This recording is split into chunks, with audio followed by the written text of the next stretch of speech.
Irineu Teixeira está neste Jornal da Hora do Almoço para a habitual análise à atualidade internacional. Irineu, boa tarde. Bom, hoje tens muitos temas quentes para abordar, nomeadamente o Fórum Económico Internacional em São Petersburgo, mas antes disso, queres falar de uma outra cimeira que passou completamente despercebida, a não ser a ti, onde membros do regime talibã foram convidados de honra de Putin.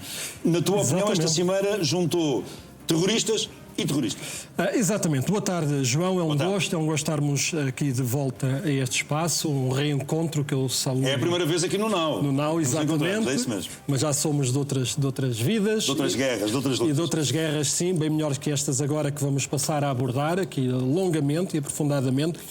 João, e a quem nos ouve, sim, já vamos falar desse fórum que acabou por não se falar, não se percebeu bem que tipo de resultado é que teve o Fórum Económico Internacional realizado em São Petersburgo. É muito conhecido, é apelidado o Davos da Rússia, ou também o Fórum de Putin, assim uma coisa mais simpática, mais emocional, mas houve um outro, afinal havia outro. Houve outro que decorreu, não vai passar despercebido, que os nossos queridos telespectadores têm todo o direito de saber o que se passa naquele mundo kremliniano.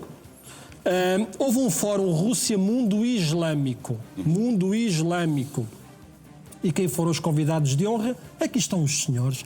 Os senhores de quem que todos figuras proeminentes do regime talibã. Do regime talibã. Todos sabem que existem, mas ninguém quer falar deles. Como se nada acontecesse naquele espaçozinho tão dilacerado, tão dramático que está a acontecer no Afeganistão. Mas já lá vamos. Primeiro, por que razão é que os talibãs foram convidados de honra para participar neste fórum? Fórum que aconteceu na Federação Russa. Muito bem, o que se sabe, não é muito, mas é alguma coisa, é preocupante, a meu ver. A Rússia está a construir, isto é oficial, disse Shoigu.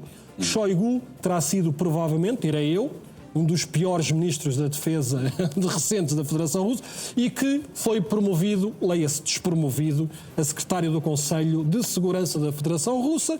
Portanto, os tachos têm que permanecer. Agora, claro que foi encostado desta forma mais airosa, menos dramática. E o senhor disse Shoigu, cuja mãe é ucraniana e pai de Tuva, lá da Sibéria, a russa. A Rússia está a construir uma parceria plena com o governo talibã, que ninguém reconhece. Alguém reconhece a Federação Russa? Aliás, deixaram de ser um grupo terrorista. Mas depois vêm estas questões, mas porquê?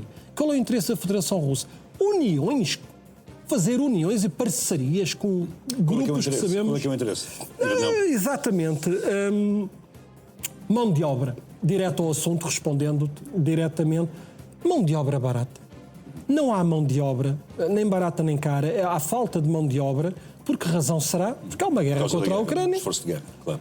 3% dos homens da Federação Russa em idade de trabalhar foram mortos.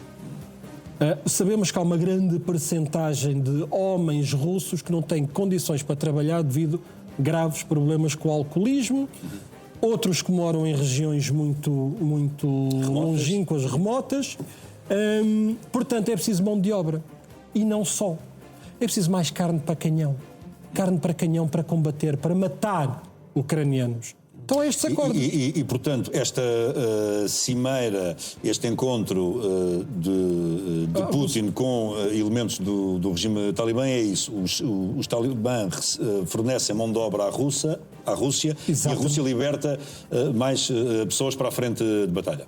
Não, é este o racional? Não, o racional é duplo. É mão de obra que vem do Afeganistão para reconstruir também o sul da Ucrânia temporariamente ocupado e também vem mercenários. Afegãos para combater. Também. Vem talibãs para combater. E bem pagos, melhor pagos a estes talibãs, porque estão habituados a fazer-se acompanhar das suas Kalashnikovs, vivem de e para a guerra e vão combater ao lado da Federação Russa. A Rússia pediu aos talibãs para darem mão de obra laboral e carne para canhão para combater contra os ucranianos. Ou seja, depois dos norte-coreanos, muito provavelmente no cenário de guerra agora na Ucrânia vamos ter já lá não estiverem elementos dos talibãs a combater. tudo o que é esta miséria humana, que há muita, infelizmente, está concentrada em algo que se chama Exército da Federação Russa, que é o exército de bandidos, ex-presidiários ou presidiários, assassinos e elementos bem pagos para matar ucranianos. Sendo que aqui em relação ao regime talibã há um detalhe que tu queres sublinhar, enfim, que são as atrocidades que estão a ser cometidas contra as mulheres. João, e muito bem, porque pouco se fala, tanto os ativistas pululam atualmente nas nossas sociedades ocidentais, parece-me que têm só por único objetivo a Palestina, talvez os possa ajudar a recordar que o mundo vai para lá dos palestinianos, e bem, merece a nossa atenção. O que é certo é que aquilo que se passa no Afeganistão desapareceu do mapa mediático internacional. Isso é inequívoco. Exatamente, João. Eu gostava de trazer aqui alguns dados que são reais e que nos custa a crer que isto é verdade. E é verdade, de facto.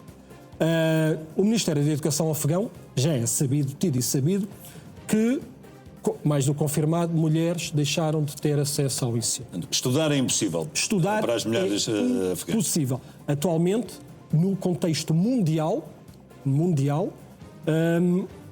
é a pior crise relacionada com a situação das mulheres.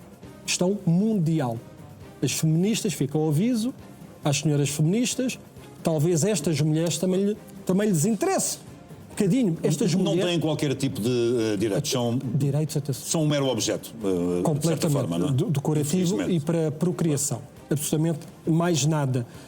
E a luta delas, eu trago até uma declaração de uma delas, eu não posso identificar, e eu queria partilhar, porque, como ela diz, nós não estamos a lutar sequer já por direitos. Nós estamos a lutar pelo direito à nossa existência. À existência. Enquanto ser humano. Enquanto ser humano. À vida.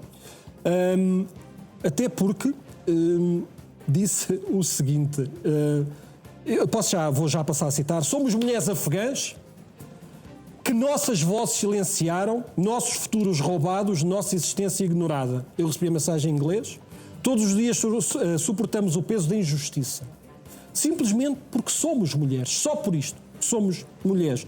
Por favor, não se afastem. Falem por nós. A vossa solidariedade pode ser a nossa força.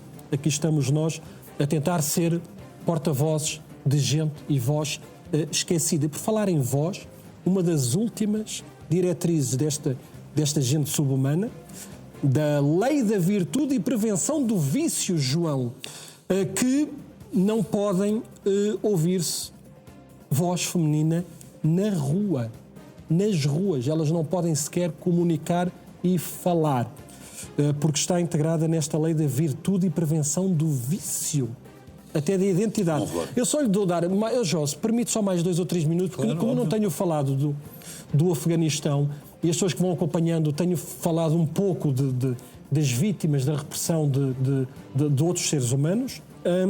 Trago aqui algumas particularidades. Aqui é que estão a ver até a cor azul. Estamos a ver as burcas, cor azul. Agora até a cor da burca é proibida. E eu sei porque havia 3 cores, estas azuis, que são da área de Cabul. As pessoas que vestem cor azul, que vestiam a cor azul, porque eram identificadas como regionalmente, a região da capital, Cabul, o branco de Mazar-e Sharif e o verde de Kandahar, zona sul. Vi estas 3 cores. Por ocasião da vitória, como celebram estes subhumanos, desculpa, eu não tenho outro tipo de expressão para esta gente que está aqui. O regime talibã, sim. Aprovou uma outra lei a dizer isto é cor a mais. Acabaram-se as cores também. Tem que vestir todos de preto. São tão hipócritas esta gente que uma ex-funcionária da CIA, Sarah Adams, lançou uma campanha chama-se Taliban Housewives, as mulheres dos talibãs, que trabalhou na CIA e reparou que nos passaportes diplomáticos constava os talibãs e as respectivas, mas com fotografias a cores, até sem véu islâmico, tanta hipocrisia, e dizendo que isto nada tem a ver com a religião, é misoginia. É o desprezo total pela vida da mulher jovem e adulta. Claro que depois eles foram denunciados e disseram, não, porque as fotografias também são proibidas. As mulheres afegãs são proibidas de ter identificação. Aliás, não têm acesso a passaportes e muito menos a serem fotografadas. Vou dar aqui um exemplo E só vou dar mais 2 exemplos, já vamos Quase como se não passar... tivessem direito a existir. Não tem. E a propósito da tua intervenção e expressão, o que se passou, eu vou recordar, houve um terremoto, 31 de agosto, está a fazer 1 ano. Estamos em junho, 10 meses. Houve um terremoto difícil, escala de 6.0, que abalou, sacudiu desde Cabul até Islamabad, até o Paquistão.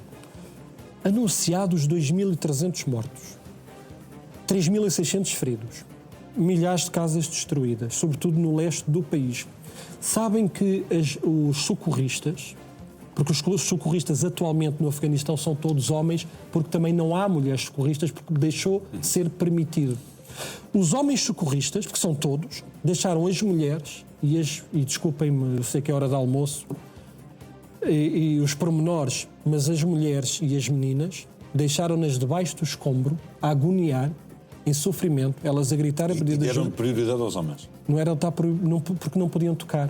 Porque a lei da Sharia não proíbe, a lei da Sharia proíbe que haja toque a mulheres que não sejam, desde que sejam dos seus familiares. Deixaram jovens, meninas, debaixo dos escombros. Sobreviventes? Não retiraram os escombros, porque a lei da Sharia não permite que se possa tocar em mulheres. Isto não é ficção. E no resgate, sejam eles quais forem, primeiro homens, depois crianças. As mulheres não contam. É a última loucura, e é a última loucura porque é recente, eu já estou há algum tempo a falar e depois impõe-se a atualidade. Claro, óbvio. Mas as pessoas têm que saber que o Afeganistão existe e que as mulheres merecem a mesma consideração. Deixa-me só fazer-te uma pergunta, Ireneu. Porquê é que esta cimeira, este encontro, passou despercebido? Tens alguma explicação? Porque primeiro não estava a imprensa internacional. Os mídia, o acompanhamento que se dá a estas cimeiras internas deu-se no mundo islâmico. Nem falou em mundo árabe. Porque mundo árabe há 56 países, por aí. Mundo árabe. Mas depois os regimes islâmicos são os que não fazem a separação de poderes. É consoante a interpretação que eles acham que fazem do Corão. É a interpretação que eles fazem. E depois aplicam a lei da Sharia. Aplicam-na na Europa. Muita gente não gosta de ouvir isto, não quer que se diga. Há tribunais da Sharia em países europeus onde é aplicada a lei da Sharia.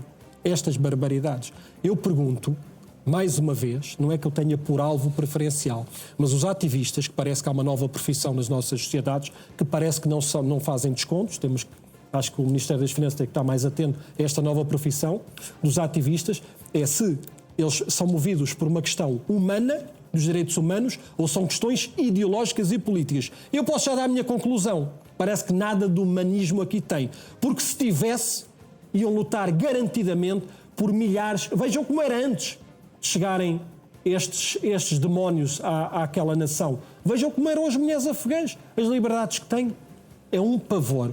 Tudo o que se passa lá ficará. E mais me custa, agora, como eu tenho que dar mais só 2 intervenções em relação ao Afeganistão, porque merece a nossa atenção. Temos que colocar isto à atualidade. Não é uns são mais do que outros. Não é, a raça só há uma, é esta, a humana. A loucura foi tal, não conhece limites desta gente, que agora a idade para casar já não é 16 anos, pode ser uma idade qualquer. Qualquer. Pode ter 5 anos a menina e casar com uma menina de 5 anos. E na primeira noite de relações sexuais a menina morre. Isto é assim. É assim. A menor casada à força, porque são todas casadas à força, pode solicitar a anulação do casamento. Vejam a lei deles. Após atingir a puberdade. Isto é assustador. Entre os 8 e os 13 anos. Portanto, pode casar antes dos 8 anos. Contudo, obriga a ordem judicial emitida nos tribunais religiosos dos talibãs, onde são todos controlados por homens. Esta ideologia mata mais do que qualquer terremoto, qualquer catástrofe natural. Isto existe, não é ficção, não é inventado, está-se a passar no Afeganistão. E para concluir, com quem a Rússia restabeleceu laços e mais neste fórum, a tentar sensibilizar a vizinhança a refazer acordos diplomáticos com este regime. A Federação Russa entrou numa espiral de loucura total e com muita tristeza minha. Muita tristeza. crimes de guerra infinitos. O presidente do Kremlin, como sabemos, tem um mandato de captura do Tribunal Penal Internacional, mesmo que não tivesse, vai ter que ajustar contas na terra ou no céu, ele há de prestar contas, mas o grau de loucura e desespero da Federação Russa é tal que estão a criar uniões com o pior que habita neste planeta. Sempre habitaram, mas infelizmente, só nós já temos alguma idade, parece que agora dá-se protagonismo aos inúteis, aos imprestáveis, aos ativistas, à bandalheira, que não tem representação parlamentar nem aqui nem lado nenhum e tem mais protagonismo do que tudo o resto. É uma crítica ou é uma constatação positiva, não é criticar os mídias, eu já sei como se processa, mas como nada disto se falou, não se fala das mulheres afegãs, estou a falar eu, e não se esqueçam, portanto, virei sempre à antena recordar os ativos, muito bem, por base tem os palestinianos e os outros já não. Mulheres judias podem morrer. Afegãs nem existem. Aliás, nem querem saber das portuguesas. Já os convidei tanto a ir à minha região e para perceber como é que se mora no Nordeste transmontano.